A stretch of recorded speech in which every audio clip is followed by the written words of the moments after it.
হুকিমতে ভকতি কৰিব তোমাক ও মই মোৰ সমতি হে জগন্নাথ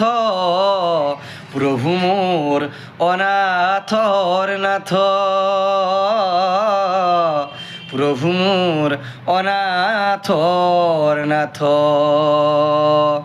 ও দিয়া দৰিখন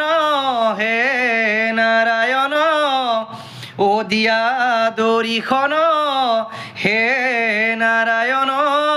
ও তোমাৰ চৰণত পাশ ও দিয়া চৰণত পাশ ও কিমতে ভকতি কৰিব তোমাক ও মই মোৰ সমতি